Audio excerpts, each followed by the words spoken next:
aproveitando, saboreando esses momentos de adoração, e eu fico entendendo um pouco do que aconteceu naquela faculdade lá nos Estados Unidos, que aqueles jovens ficaram lá, eu acho que 2 anos, só adorando a Deus. E tinha gente que falava, não, mas será que não é melhor entregar a cesta básica, não é melhor fazer isso? Irmãos, a adoração é algo que Deus está colocando para nós como algo essencial nas nossas vidas nesse tempo. Nós, como povo de Deus, precisamos adorar ao Senhor. Às vezes ficar um tempo na presença de Deus, se derramar, exaltar a grandeza dEle, glorificá-lo, irmãos, isso é curador para nós mesmos. O nosso coração precisa de restauração nesses dias, e eu vejo que muito dessa restauração está na adoração ao Senhor. Amém? Eu vou pregar aqui de baixo hoje, quero ficar mais perto dos irmãos e agradecer aqui a presença das visitantes, né? A Karina veio domingo passado, né? Então já não vou considerar assim tão visitante. Cristina veio pela primeira vez, né, Cristina? Pedi para você ficar em pé um pouquinho. Vamos saudá-la, irmãos?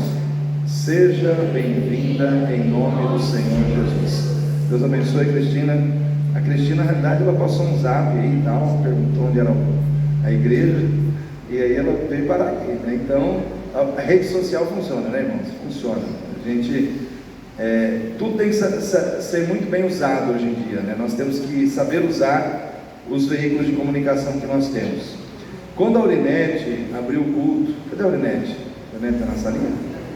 Eu não sei se eu dava glória a Deus, eu falava, Aurinete, para de entrar no meu sermão, porque, irmãos, o que é a Aurinete? Ela abriu o culto exatamente falando de algo que Deus colocou no meu coração nessa noite, para falar com os irmãos. Eu falei, bom, é testificação, né?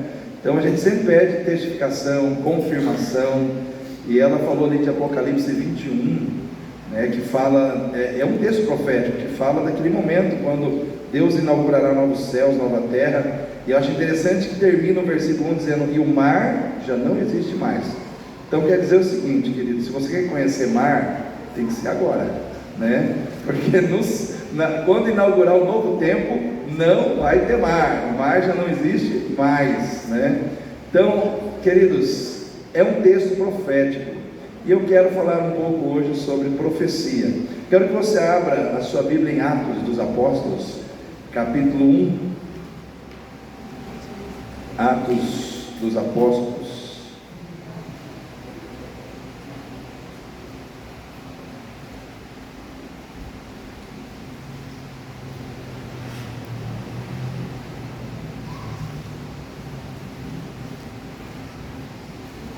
Atos 1, versículo 4 em diante.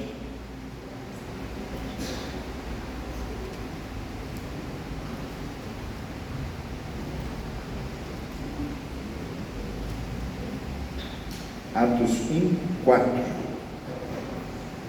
Quem achou diz amém. Amém. Então vou estar lendo e os irmãos acompanhem, por favor, com as suas Bíblias abertas.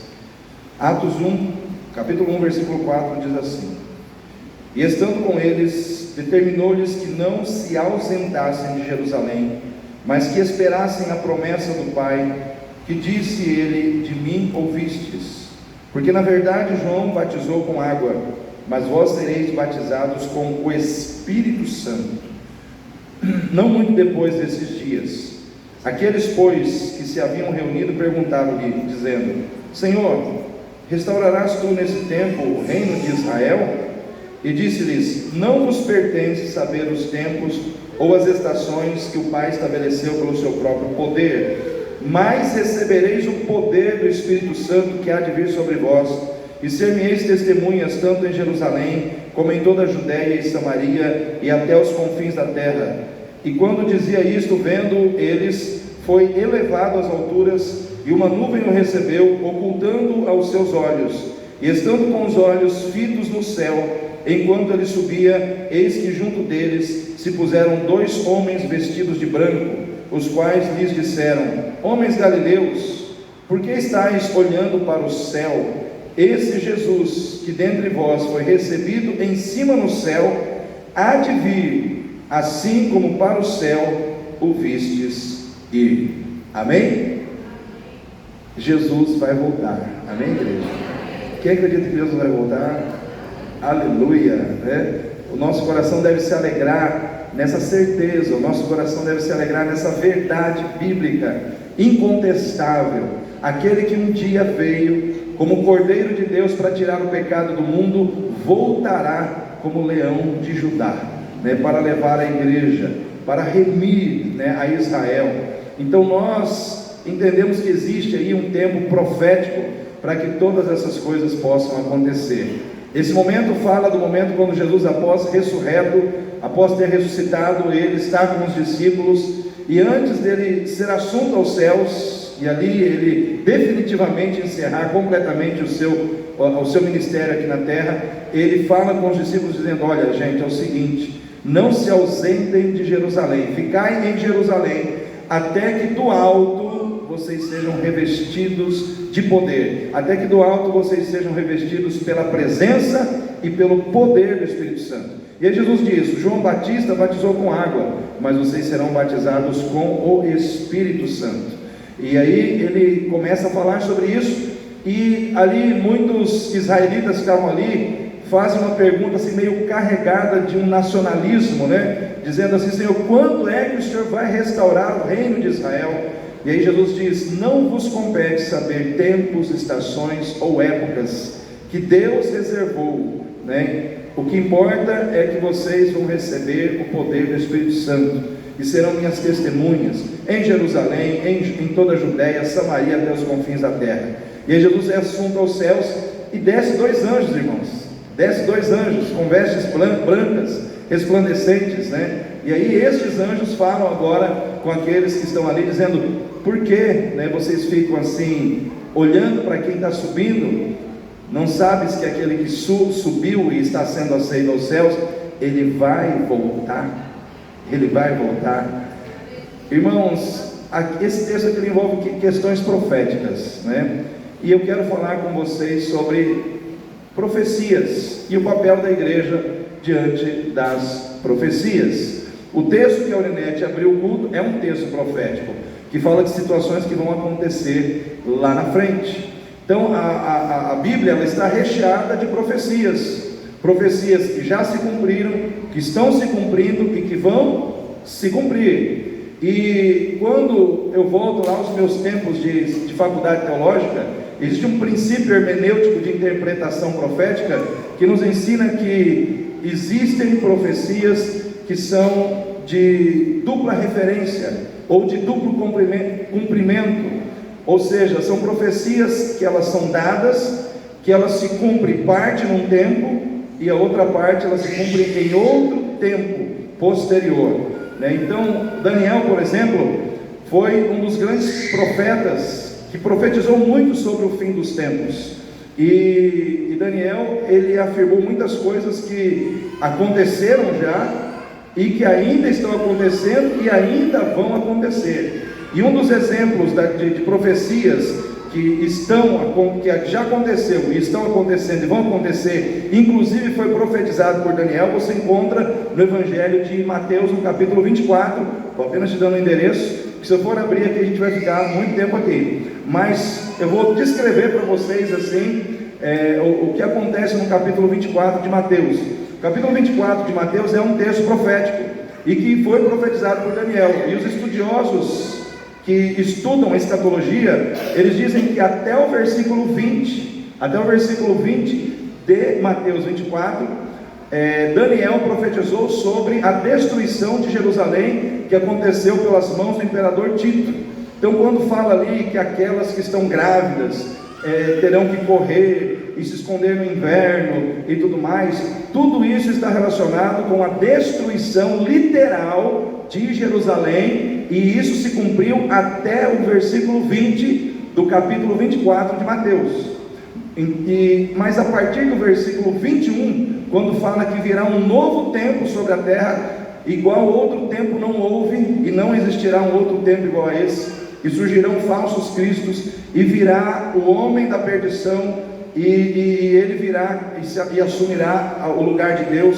Já está falando do anticristo, aí já está falando de um tempo que, vamos dizer assim, que de profecias que se encaixam no nosso tempo e num tempo posterior ao que nós estamos vivendo. Ou seja, tem coisas que já aconteceram e ainda vão acontecer, ou seja, além do tempo que nós estamos vivendo.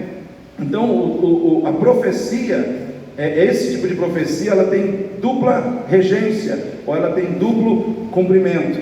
Então, as profecias, nós precisamos estudar e entender, muitas vezes, o que está sendo dito, para que a gente possa saber interpretar o tempo que nós estamos vivendo.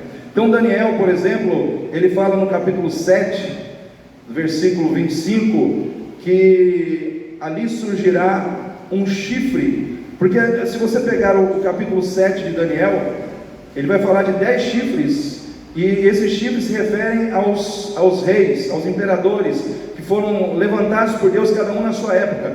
Mas ele fala que surgirá um chifre que representará o último governante que virá sobre a terra. E aí no versículo 25 ele fala que esse último chifre, que representa esse último governante, ele se levantará e falará blasfêmias contra o Altíssimo, e ele prevalecerá contra os santos do Senhor, e ele virá com poder para mudar tempos e leis sobre a terra. Virá com poder para mudar os tempos e as leis. E quando você lê lá, em Daniel 7, 25, quando a Bíblia fala de leis com L minúsculo, se refere às leis humanas, às leis morais, às leis cívicas, no campo vamos dizer assim, do contexto humano. Quando a palavra lei está com L maiúsculo, se refere à lei de Deus. Então ali, se você ler, está se referindo às leis dos homens. Ou seja, esse governante, ele vai trabalhar para que as leis sejam mudadas, para que as leis sejam alteradas. E aí a gente faz uma pausa, irmãos. Se a gente começar a olhar, não somente no contexto de Brasil, mas a gente começar a olhar o contexto de mundo, as leis, elas não estão sendo alteradas? Não está tendo aí vamos dizer assim, um movimento global para que as leis sejam alteradas? No campo jurídico, tudo está sendo ajustado, as leis estão sendo alteradas, está havendo um movimento jurídico para que as leis sejam readequadas e elas venham servir aos interesses humanos.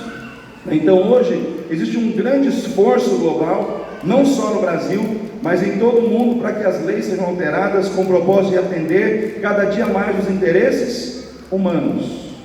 Atender cada dia mais os interesses humanos. E aí eu faço uma pausa, porque esse texto fala do anticristo, fala do anticristo. E eu pergunto para os irmãos: o anticristo já está na terra? E aí? Uma pergunta. E aí, irmã Jéssica, a irmã acha que o anticristo já está na terra ou não?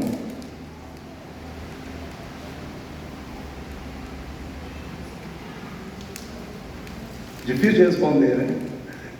Irmãos, eu não vou deixar a irmã nessa saia justa. Irmãos, eu entendo que personificadamente ele ainda não apareceu. Personificadamente o anticristo ainda não foi apresentado, ele ainda não se manifestou. Porém, o espírito do anticristo já está na terra. O espírito do anticristo já está operando na mente, no coração, na vida das pessoas, procurando alinhar a mentalidade das pessoas, o comportamento das pessoas com os seus propósitos.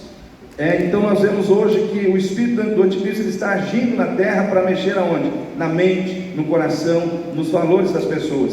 Lá em 1 João 4,3 diz assim: e todo espírito que não confessa que Jesus Cristo veio em carne não é de Deus, mas este é o espírito do anticristo, do qual já ouvistes que há de vir, e eis que já está agora no mundo. Ou seja, o espírito do anticristo não está aqui agora, há alguns dias, ele já está aqui há muito tempo. Ele está trabalhando para formar no coração das pessoas o que? A características de pessoas anticristãs, para que as pessoas comecem a viver um modelo de vida anticristão, sem que elas percebam, mas sendo influenciadas né, a viver um modelo de vida que não é segundo o padrão de Deus, que não é segundo a vontade de Deus, mas que é segundo a visão, o modelo e os parâmetros que estão estabelecidos no coração do anticristo.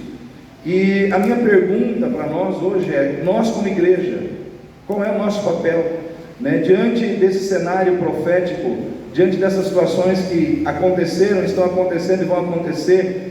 O que a igreja, o que nós, Igreja Batista Itatiaia, podemos fazer para interagir com Deus diante do cenário profético? Eu vejo que a primeira situação que nós temos que trazer para nós aqui é o entendimento de que nós como igreja não temos poder, nós não temos poder para alterar o acontecimento dos eventos proféticos, mas nós temos poder para alterar a realidade das vidas que vão viver esses eventos. Nós não temos poder, irmãos. A igreja não pode impedir, né, os eventos proféticos de acontecer. Por exemplo, você abre a sua Bíblia em Mateus 25, né, capítulo 25, versículo 31 e 32, diz que chegará um dia em que o Senhor, Ele colocará à sua esquerda os bodes, e Ele colocará à sua direita as ovelhas, e Ele dirá às ovelhas: vinde benditos de meu Pai, e entrai no descanso que vos está preparado. Ou seja, vai chegar um dia em que o Senhor vai separar, vai ter bode e vai ter ovelha, vai ter uma multidão de gente que foi salva, e infelizmente vai ter uma multidão de gente que não foi salva. Não tem como eu e você impedirmos isso de acontecer.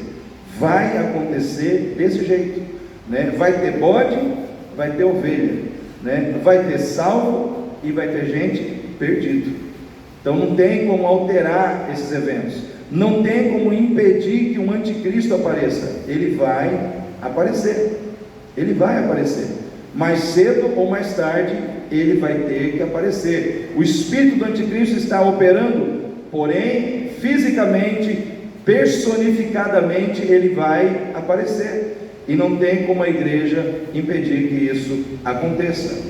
E, irmãos, o sistema do anticristo, ele trabalha sobre dois fundamentos. E a Aurinete falou um pouquinho sobre isso na abertura do culto. Ele trabalha sobre o fundamento da ideologia e da tecnologia. A ideologia, ela tem o propósito de alinhar mentalmente, de forma global, o entendimento das pessoas, para que todos pensem a mesma coisa, para que todos valorizem os mesmos princípios, os mesmos valores. Então existe a ideologia, e hoje nunca se falou tanto sobre ideologia, né? Vou repetir: ideologia. Não subestime o poder das ideologias. Antes a gente fazia um culto de libertação, caiu um monte de gente endemoniada. Os irmãos lembram dessa época? Lá, o povo gritava, rosnava, gritava, expulsa o demônio sai. Enfim, isso diminuiu assim avassaladoramente dentro da igreja evangélica, principalmente dentro das igrejas pentecostais, que era direto, você via direto. Hoje você não vê com tanta frequência assim. Por que, irmãos? Porque o diabo ficou mais esperto. A questão dos demônios possuir as pessoas despertava a fé das pessoas, sim ou não? Eu lembro de pessoas assim que às vezes vinham para o culto meio via um demônio manifestar, oh Jesus, né? E começava a buscar mais a Deus, ficava mais animado, mais empolgado, mais preocupado em ser espiritual. Uau! Por quê? Porque não queria ser vítima de um demônio, porque não queria, né, dar uma brecha para um demônio entrar na sua vida. Acabou os demônios, o crente começou a ficar meio sossegado, meio acomodado. Por quê? Porque o inimigo está trabalhando hoje através das ideologias. O inimigo está trabalhando hoje mais através de ideias, de ideologias, de princípios de valores errados, de princípios de valores anticristãos. Porque quando ele coloca na mente de uma pessoa uma ideologia errada, você pode orar por aquela pessoa, você pode sair ideologia, ela não sai, irmão. Não sai. Você não expulsa uma ideologia, você não expulsa uma ideia que foi plantada na mente da pessoa. A pessoa fica escravizada na mente, a mente dela fica fechada. porque ela recebeu uma ideia errada, ela não abre mão daquilo.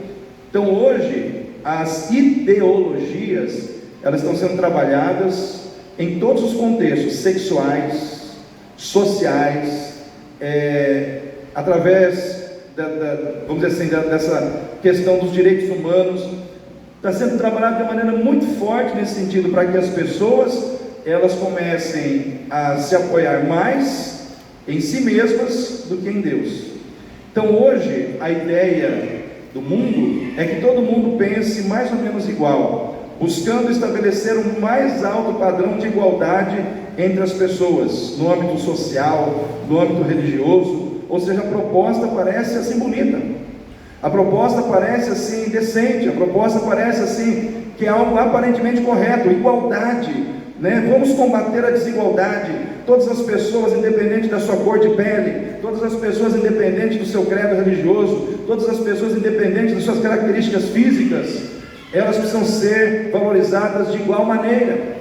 Então a ideia, ela vem para uniformizar, vamos dizer assim, o tratamento entre as pessoas. Então não existe mais, eu não posso dizer que a minha religião ou que a minha fé é melhor do que a do outro, porque no contexto do mundo, todas as fés, todas as religiões são iguais, ou seja, todas estão no mesmo patamar. Então eu não posso evangelizar e dizer para aquela pessoa que não está na minha fé que ela está errada, que ela está em pecado. Ou seja, eu não posso. Por quê? Porque na visão do mundo, todas as religiões, todas as fés são iguais.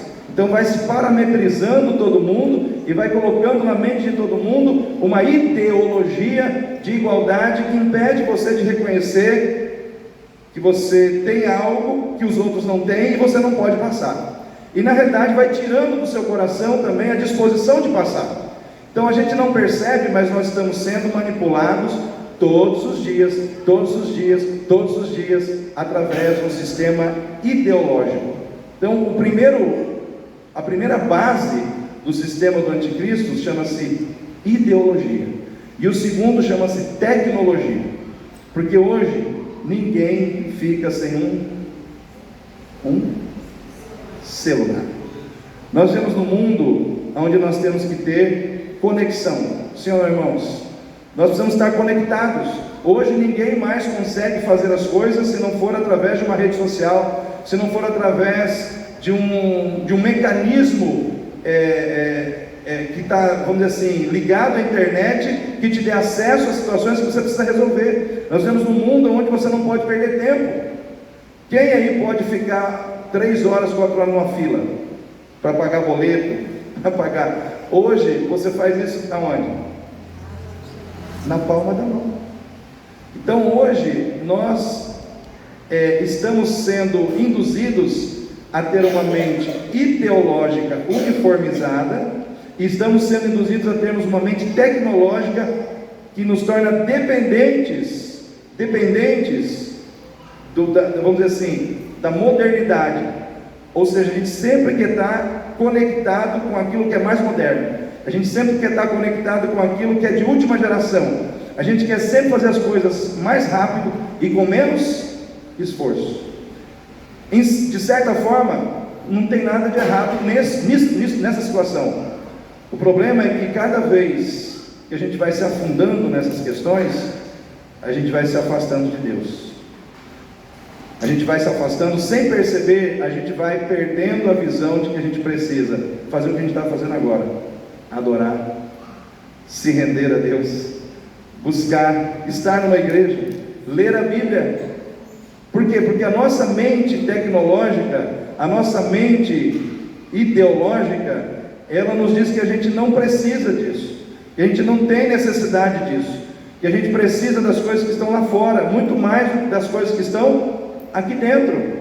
E a gente não percebe que a gente está sendo induzido por um sistema. Como a Aurinete diz, quando chegar a questão de um chip, seja lá se vai chegar isso, né? A nossa mente tecnológica já vai estar completamente doutrinada e ajustada e familiarizada com toda essa situação para receber o que for proposto. Sim ou não, irmãos? Porque nós estamos sendo educados a cada dia a viver no mundo. Nós estamos sendo educados a cada dia a vivermos aquilo que é politicamente correto, aquilo que todo mundo diz para nós que é a maneira correta de viver. E aí o que acontece? Quando você começa a viver o que está na Bíblia, cada dia que passa parece que você está mais distante da realidade. Então, o que me chama a atenção aqui nesse texto de Daniel 7:25, diz que quando ele vier, ele vai mudar as leis.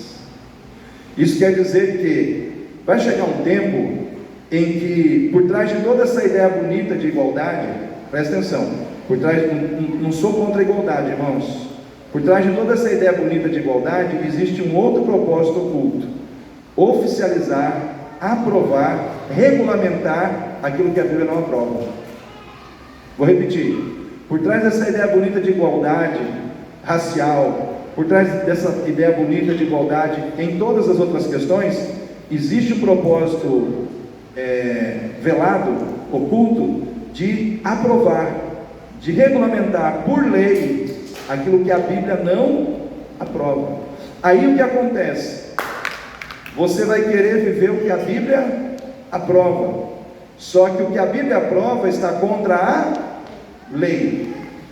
Aí você vai ser um fora da lei. Você entendeu? Você vai ser um fora da lei. Então a perseguição que a Aurinete falou agora há pouco, ela está hoje no campo ideológico, mas ela está cada dia mais sendo transferida para o campo jurídico. Vou repetir: a perseguição que hoje nós vivemos ideologicamente, ela está sendo trabalhada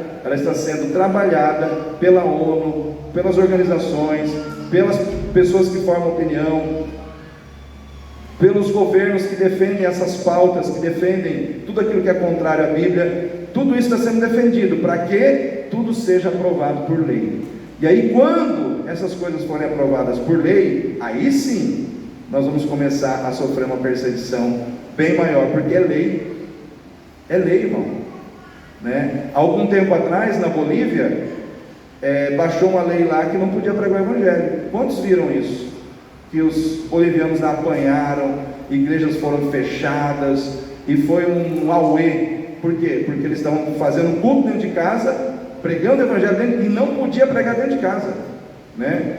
Ou seja, a perseguição foi ferrenha, né? Por quê? Porque tudo envolve questão de governança. Tudo começa pela governança política, tudo vem de cima para baixo.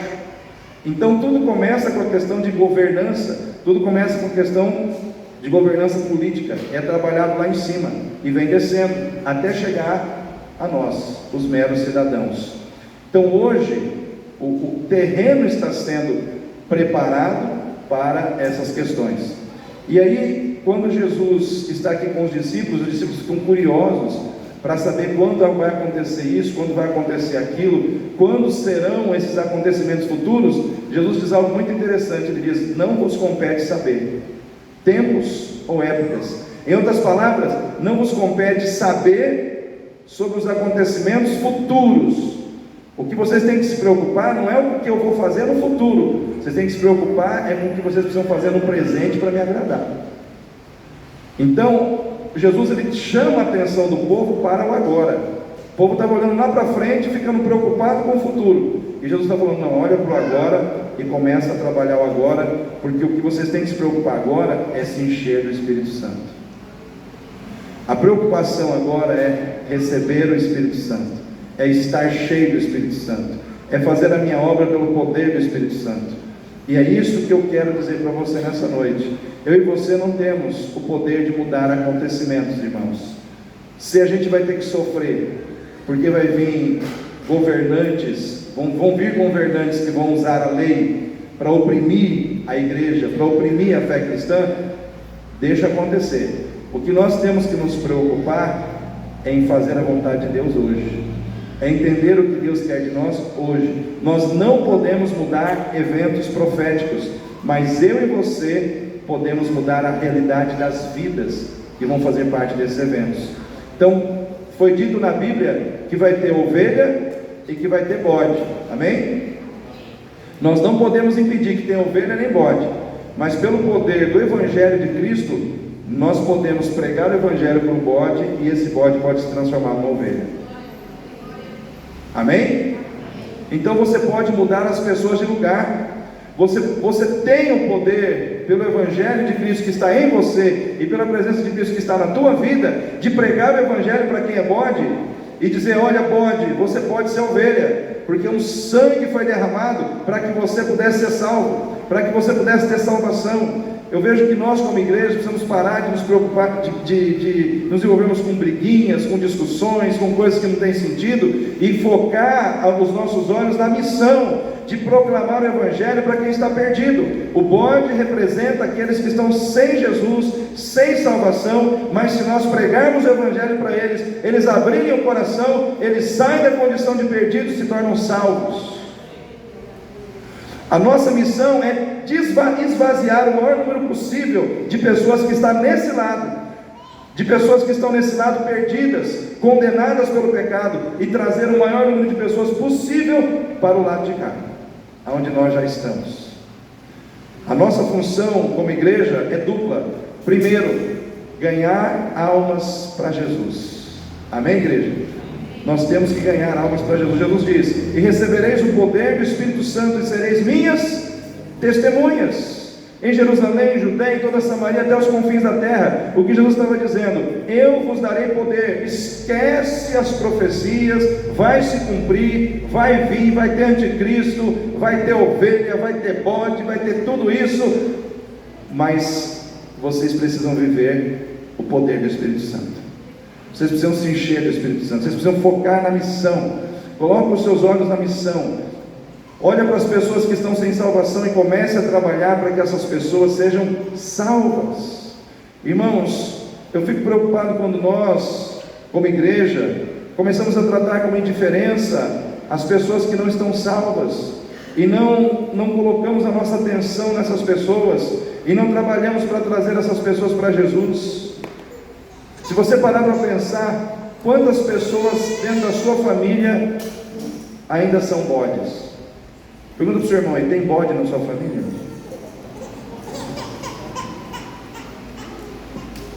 Tem bode na sua família? E o que nós estamos fazendo para que esses bodes deixem de ser bodes? Para que eles se tornem ovelhas? Às vezes existem pessoas que agem com uma indiferença, dizendo: não, pastor, mas essa pessoa é tão boa, essa pessoa é gente boa demais, é uma pessoa correta, é uma pessoa íntegra, é uma pessoa assim, ela só adora uma imagem. O problema dela é esse. A gente tem que parar com esse costume da gente julgar o erro das pessoas por aquilo que a gente acha menos grave e mais grave aos nossos olhos. A gente tem que parar de achar que a gente é Deus para definir o que é menos importante e o que é mais importante para Deus. Talvez, se a gente olha para uma pessoa, ou para pessoas, 3 pessoas, fala assim: essa aqui adulterou, essa aqui matou, e essa aqui adora uma imagem. Na nossa concepção humana, a gente vai pensar assim: quem adulterou e quem matou está numa situação pior. Será? Quando a gente avalia com os olhos de Deus, será que para Deus é assim? Pare para pensar no seu íntimo, porque nós vivemos no contexto humano. Então um assassinato, um adultério fere profundamente a nós no contexto relacional das nossas vidas, mas Deus está acima disso, sim ou não, irmãos? Deus está acima de todas essas coisas. Por que eu falo isso para você? Se você vai lá em Êxodo 20, que fala dos 10 mandamentos, o primeiro mandamento, amarás o Senhor teu Deus acima de todas as coisas, não farás para ti imagem de escultura do que há nos céus, na terra e nem debaixo da terra, e não te encurvarás a elas, e não prestarás a elas culto, porque eu sou Deus zeloso, que visito a geração daqueles que visito a terceira e quarta geração daqueles que me aborrecem. Em outras palavras, irmãos, se Deus colocou isso lá no primeiro mandamento, eu pergunto para você: isso é qualquer coisa para Deus? Isso é qualquer coisinha para Deus? Não é.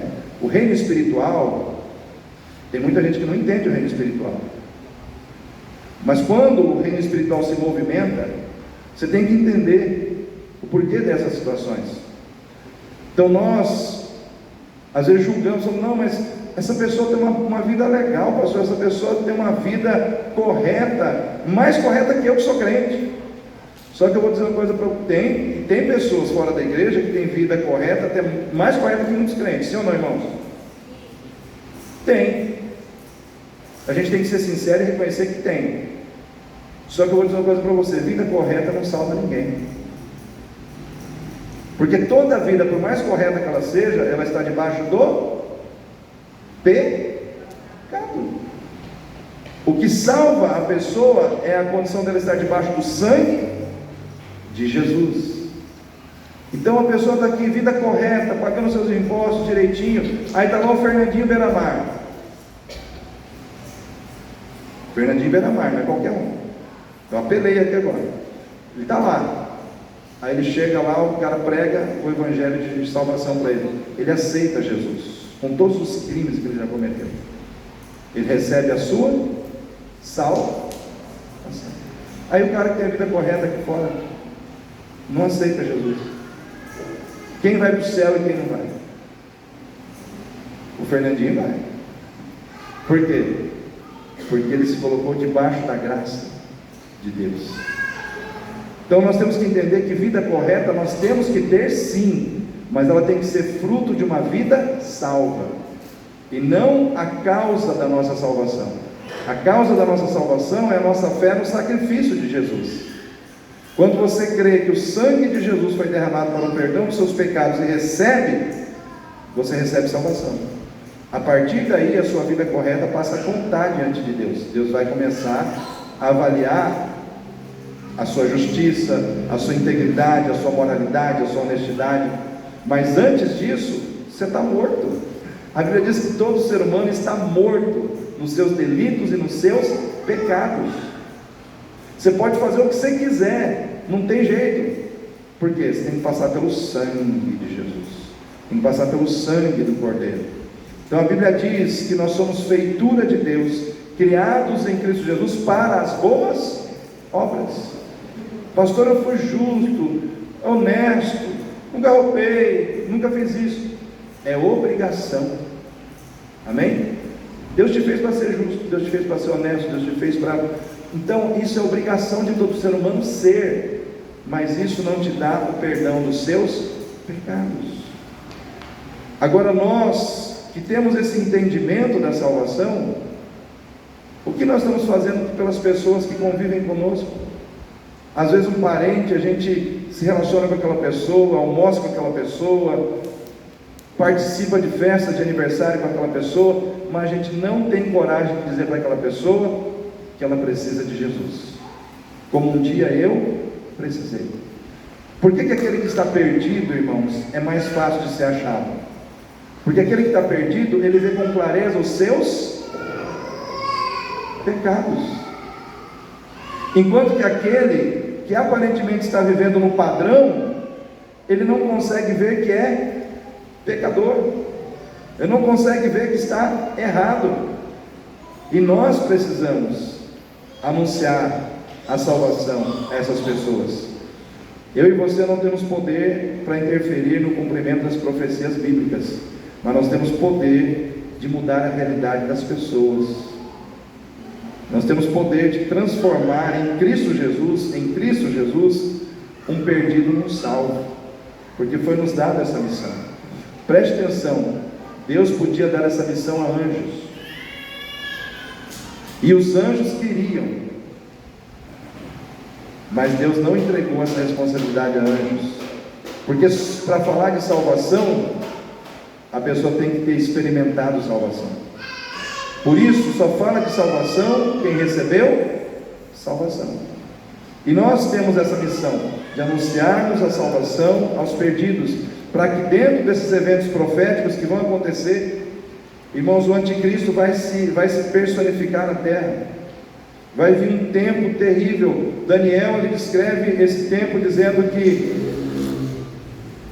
num tempo, 2 tempos e metade de um tempo vai aparecer o homem da perdição. O que quer dizer 1 tempo, 2 tempos e metade de um tempo? 1 ano, 2 anos, meio ano, 3 anos e meio. Profeticamente falando, ele está dizendo que quando o anticristo terminar o seu reinado de paz e começar o seu reinado de destruição na terra, isso vai ser 3 anos e meio, os últimos 3 anos e meio, ele vai aparecer como o homem da perdição. E a igreja será? A igreja será arrebatada. Quem crê em arrebatamento? Você não é obrigado a crer, tá, irmão? Porque tem uma linha que não crê. Eu creio, tá? Eu sou da linha que crê em arrebatamento. Eu creio em arrebatamento. Então eu creio que 3 anos e meio, que a Daniel profetizou, vai aparecer o anticristo. Quando ele aparecer, a igreja sobe. Toda a igreja, pastor, eu digo que a igreja fiel subirá. A igreja fiel, aquela que foi fiel ao Senhor. Eu também acredito que vai ter crente que vai ficar.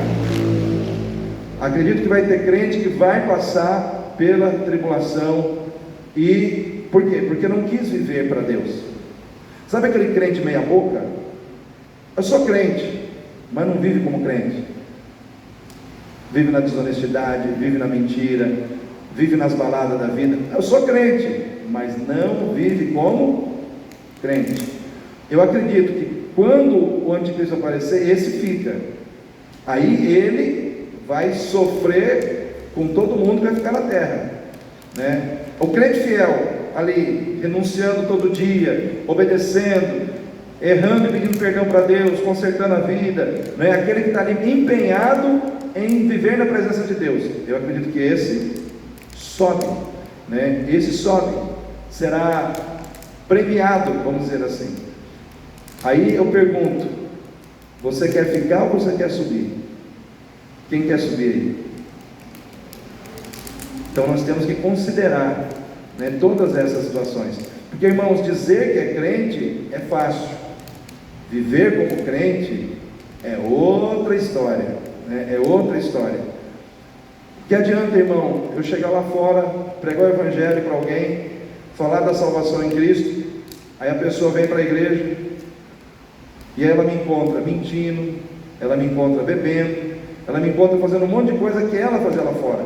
Ela fala, mas espera aí, eu deixei daquela vida para viver uma nova vida, mas eu estou vendo que a vida aqui está igual a de lá. Eu acho que eu vou continuar lá. Por quê? Porque não tem diferença.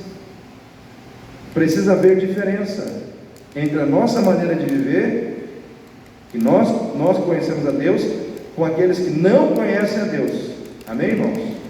Tem que ter diferença. Tem que ter diferença, porque hoje em dia está virando uma bagunça, até mesmo dentro das igrejas, né?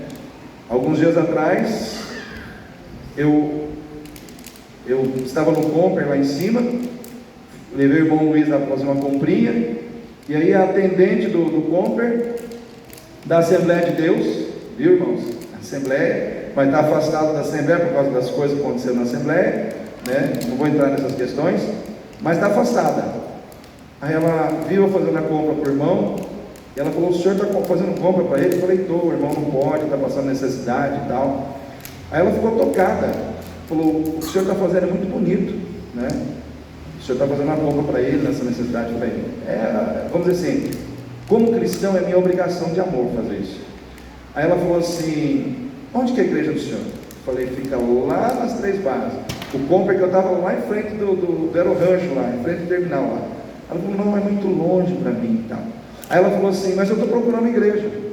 Aí ela falou, eu fui numa igreja, não vou falar o nome, tá, irmãos? Para não virar fofoca, não falar que eu estou falando mal da igreja dos outros. Mas eu fui numa igreja e eu não fiquei lá, pastor, porque o povo na hora do culto estava tomando tereré. Tinha gente lá com a garrafa lá e tomando tereré e tal, e aquela bagunça toda. Aí ela não ficou nessa igreja, abrindo latinha de coca, né, e tal, no culto, né? Tá, aí ela foi para uma outra. Nessa outra, o outro extremo. Era o outro extremo. Ela falou, nessa outra, pastor, eu não fiquei porque o pastor, ele olhou assim na minha pintura de cabelo e falou, que mulher que pinta cabelo que toma ceia. Ou seja, saiu de um extremo para o outro, né? Aí o que aconteceu? Ela também não conseguiu ficar lá, né?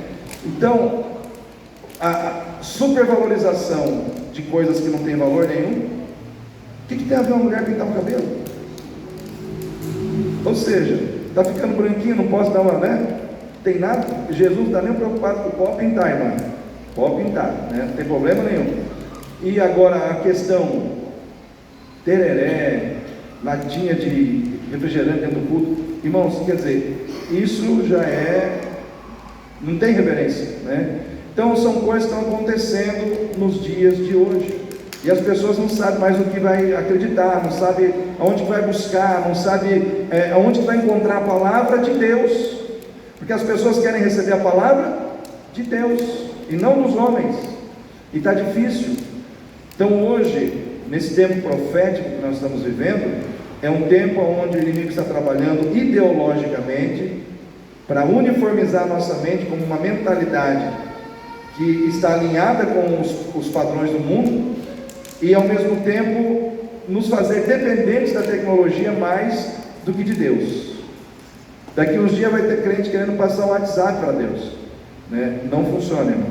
É oração, né? Porque a pessoa está tão viciada no telefone, está tão viciada, né, nos meios tecnológicos, que não consegue saber orar, o valor de uma oração, de estar num culto, de adorar a Deus, né? Então não se manda o WhatsApp para Deus. Para Deus é oração. A gente tem que voltar lá atrás, orar. Semana de oração você tem que vir, colocar o joelhão no chão, se arrepender, chorar, buscar a presença de Deus, se encher do Espírito Santo. E recebereis poder ao receber o Espírito Santo. O Espírito Santo já está em você, amém? Mas tem que se encher.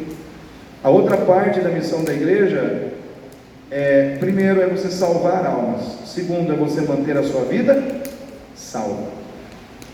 Estou salvando, mas eu estou salvo, né? É uma outra preocupação que você tem que ter. E para você se manter salvo, você tem que se encher do Espírito Santo. Você tem que valorizar vida com Deus. Você tem que valorizar estar na igreja. Você tem que valorizar vida de leitura da palavra. Você tem que valorizar, irmão, tudo aquilo que gera intimidade entre você e o Senhor. Nós temos que voltar a valorizar o que é ter uma lamparina acesa na mão. A história das 10 virgens diz que eram 10 virgens, ou seja, as 10 eram virgens. As 10 tinham características de pessoas escolhidas para entrar na ceia com o Senhor, para entrar ali nas bodas com o Senhor. Todas elas eram virgens, porém 5 mantiveram acesas as suas lamparinas e 5 deixaram o azeite acabar. O azeite é o combustível da nossa vida espiritual. O azeite é a força motriz, é aquilo que mantém a chama acesa. E nós temos que encher, irmãos, a nossa lamparina com azeite. A gente tem que encher a nossa vida com aquilo que nos espiritualiza, aquilo que nos coloca mais perto de Deus, aquilo que acende o fogo de Deus em nós. É adoração, é palavra, é oração. A gente não tem que ficar inventando moda não, irmãos. A receita é antiga, é adoração, é oração, é palavra. Nós temos que cultivar isso na nossa vida. A gente tem que abrir mão de muitas coisas, muitas vezes, para estar num culto. O que está acontecendo é o contrário. A gente está abrindo mão de culto para fazer qualquer outra coisa, mas a gente não está mais empenhado como a gente foi no passado. Não, eu tenho que estar na igreja, eu tenho que estar na presença de Deus, eu tenho que encher minha lamparina, eu tenho que estar com o meu coração fervoroso na presença de Deus. A gente não está tendo mais esse propósito no nosso coração. Uma coisa é você ser usado para salvar vidas, a outra é você se manter salvo. E nós precisamos nos encher daquilo que nos enche de Deus, daquilo que nos enche da presença de Deus, daquilo que nos enche do Espírito Santo de Deus. Abra sua Bíblia em Lucas 21. Lucas capítulo 21. Se você entende que como igreja você tem que ser um instrumento de Deus para salvar vidas, e se você entende que você precisa manter a sua vida salva, aqui tem um conselho de Deus para você em Lucas 21:34, diz assim: olhai por vós, não aconteça que os vossos corações se carreguem de glutonaria, de embriaguez e dos cuidados da vida, e venha sobre vós de improviso aquele dia, porque virá como um laço sobre todos os que habitam na face de toda a terra. Olha só: vigiai, pois em todo o tempo orando, para que sejais aptos e dignos de evitar todas essas coisas que hão de acontecer. Não está dizendo assim, que talvez aconteçam, que talvez venham a acontecer, está dizendo não, elas vão acontecer, você tem que estar preparado. Então a primeira coisa é: não se carregue de glutonaria, de embriaguez, os cuidados desta vida. Irmãos, o que é se sobrecarregar? É você colocar na sua vida de forma demasiada essas coisas, é você se encher demais com essas coisas, até comer demais é problema. Está aqui, glutonaria, né? Está aqui, até comer demais é problema. Cuidados da vida, tudo aquilo que a vida oferece que é prazeroso, e eu me lanço em cima dessas coisas como de forma desenfreada, como se a minha vida fosse viver em torno dessas coisas, do comer, do beber, do festar, do viajar e de tudo isso. Então a gente se sobrecarrega dessas coisas e a gente começa a perder a nossa espiritualidade. Então tudo aquilo que sobrecarrega a nossa vida acaba sendo perigoso. Eu lembro uma vez, já faz muito tempo, quando a gente ia para o sul ali, para Santa Catarina, visitar ali aqueles lugares ali, que a gente gosta muito daquela região, existia um lugar ali chamado Serra do Cadeado, acho que no Paraná. A Jéssica deve conhecer, né? Serra do Cadeado é uma serra assim complicada, porque ela fica assim em montes, e ela é muito sinuosa, cheia de curvas, e tem lugares que você desliza o carro, você tem que estar com o carro engrenado para ele não deslizar. E numa dessas viagens aí, eu passando com a minha família, um baita de um caminhão tombado. E, é claro, todo mundo falando que o que levou aquele caminhão a tombar, uma das coisas é o excesso de carga. Ele estava sobrecarregado. Então aquilo que sobrecarrega, muitas vezes pode levar a uma queda. Se nós como crentes vivemos sobrecarregando a nossa vida com as coisas do mundo, numa das curvas da vida a gente pode cair, a gente pode tombar. Então eu preciso trabalhar, eu preciso estudar, eu preciso fazer as coisas que eu tenho que fazer, tudo isso nós temos que fazer, mas a palavra-chave é equilíbrio. Eu preciso trabalhar, mas eu tenho que trabalhar com equilíbrio. Eu preciso me divertir, mas eu tenho que me divertir com equilíbrio. Eu tenho que estudar, eu tenho que estudar com equilíbrio. Eu tenho que fazer as coisas lá de fora, mas eu tenho que fazer com equilíbrio, sem roubar o tempo que é de Deus. O tempo que é de Deus, a dedicação que é de Deus, eu tenho que dar a Deus. Então hoje, nós precisamos olhar para esse texto onde Jesus diz: gente, não se preocupem com aquilo que vai acontecer no futuro. Não se preocupem tanto em saber sobre os acontecimentos futuros. Se preocupem mais em fazer no presente aquilo que eu espero que vocês façam. Se encham do Espírito Santo. E se enchendo do Espírito Santo, sejam minhas testemunhas. Proclamem o Evangelho em todas as nações.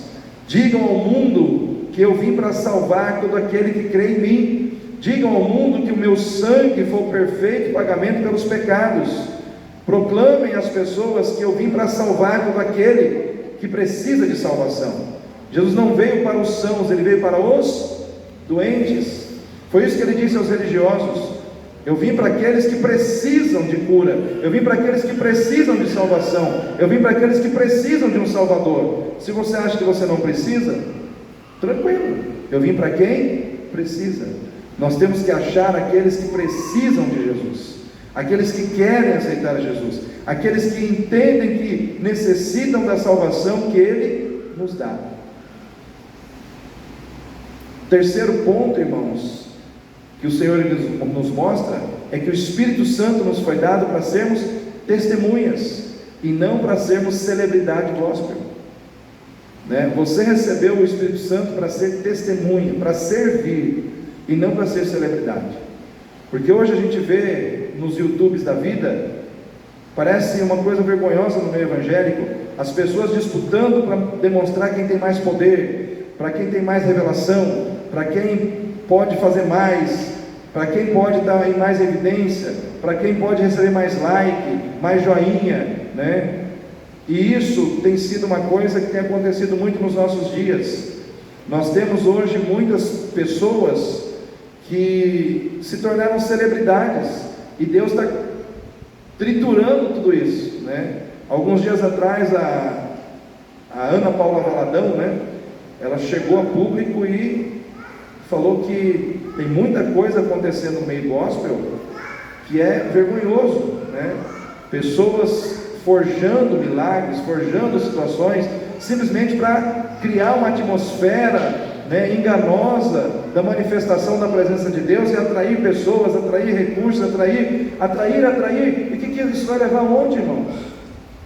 Isso gera descrença, isso gera, irmãos, esfriamento na fé.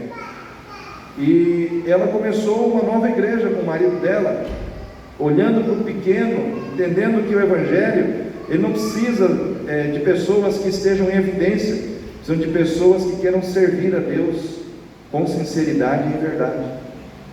Então eu quero dizer para você que está aqui nessa noite, todos nós que estamos aqui, podemos servir a Deus e fazer a diferença, sem sermos celebridade, amém?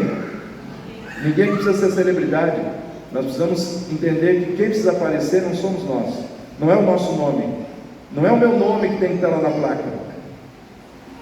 Qual o nome que tem que estar lá na placa? O nome de Jesus, porque é Ele que salva, é Ele que cura, é Ele que restaura.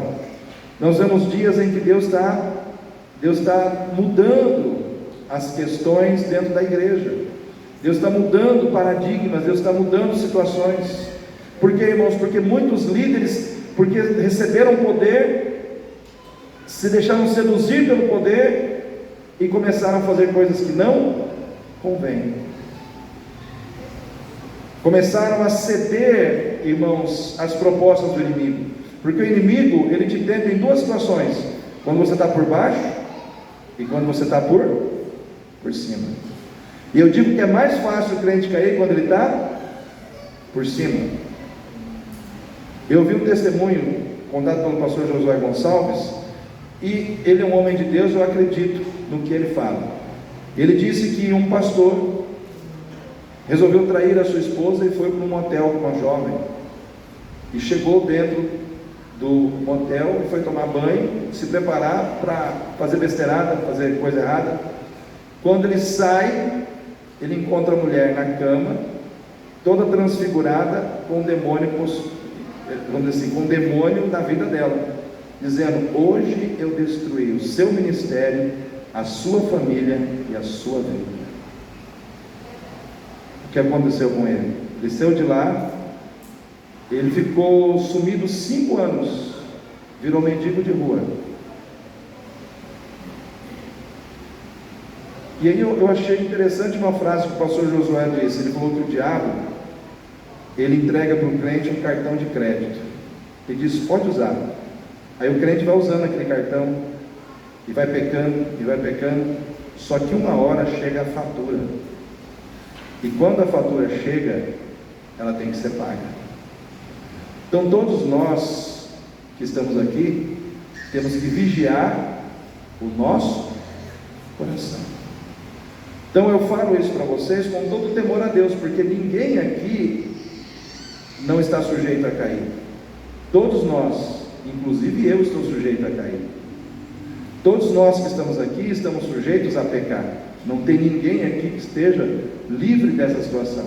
Mas aquele que vigia aquele que está na presença de Deus, aquele que se humilha, aquele que reconhece as suas fraquezas, tem muito mais condição de ficar em pé.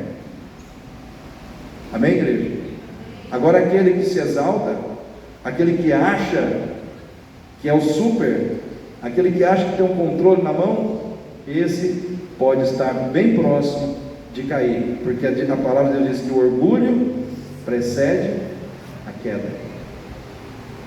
O orgulho precede a queda, mas Deus dá graça aos humildes. Então, que possamos ser humildes na presença de Deus. O Espírito Santo não nos foi dado para sermos celebridades, para promovermos o nosso nome, para sermos exaltados. O Espírito Santo nos foi dado para sermos testemunhas de Cristo, para servirmos a Deus nessa terra. E por fim, irmãos, como igreja nós temos que nos preparar para a volta de Jesus. Esse texto se encerra com a declaração dos anjos dizendo: aquele que subiu voltará. Aquele que subiu, aquele que foi assunto aos céus, ele voltará para levar a sua igreja. A minha pergunta é: você está se preparando para esse dia? Quem está se preparando? Então, irmãos, se você não está, comece a se preparar, porque tudo está acontecendo. As profecias estão se cumprindo. As profecias, elas servem como um alerta de Deus para nós, dizendo: eu velo para cumprir a minha palavra, eu estou cumprindo o que eu disse. Então, prepara o teu coração, prepara a tua vida, prepara a tua casa, porque eu estou próximo de voltar e eu quero levar você comigo. Jesus quer nos levar, irmãos, Ele quer que estejamos com Ele, mas nós precisamos ter esse desejo no nosso coração. Não podemos, irmãos, negociar a nossa fidelidade, não podemos negociar, irmãos, a nossa fé, não podemos negociar, irmãos, a nossa integridade espiritual por aquilo que o mundo nos oferece. Todos nós sabemos aonde está o nosso ponto fraco, amém? Todos nós. Eu não sou perfeito, irmãos, eu também tenho as minhas fraquezas, eu também tenho as minhas falhas, e não tenho vergonha nenhuma de dizer isso, porque quanto mais eu digo isso, mais eu me fortaleço. O problema é quando a gente quer esconder, né? Eu não, eu tenho fraquezas, e eu coloco elas diante de Deus, estou ali, constantemente lutando contra mim mesmo, para que eu não venha a ceder, para que eu não venha a cair nas armadilhas do inimigo. E é isso que nós precisamos fazer, é isso que nós precisamos fazer todos os dias. Nós não podemos permitir que as ideologias do mundo entrem na nossa mente, entrem no nosso coração. Não podemos permitir, irmãos, que a tecnologia do mundo seja maior na nossa vida do que a nossa fé em Deus. Não podemos permitir, irmãos, que a modernidade desse mundo nos leve a sermos pessoas que queiram ser modernas, antenadas, ao invés de sermos pessoas de fé que crê no impossível que Deus faz na vida daquele que o busca. Porque, irmãos, por maior que seja o poder da tecnologia, não existe tecnologia nessa terra que poderá dar a você a certeza da vida eterna. Só Jesus pode dar. Só Jesus pode te dar a certeza da vida eterna. Só Jesus pode pagar os seus pecados. Não há nada nesse mundo que possa fazer por você o que Jesus fez. Então, nessa noite, coloque a sua vida diante do Senhor. Quero que você fique em pé nesse momento.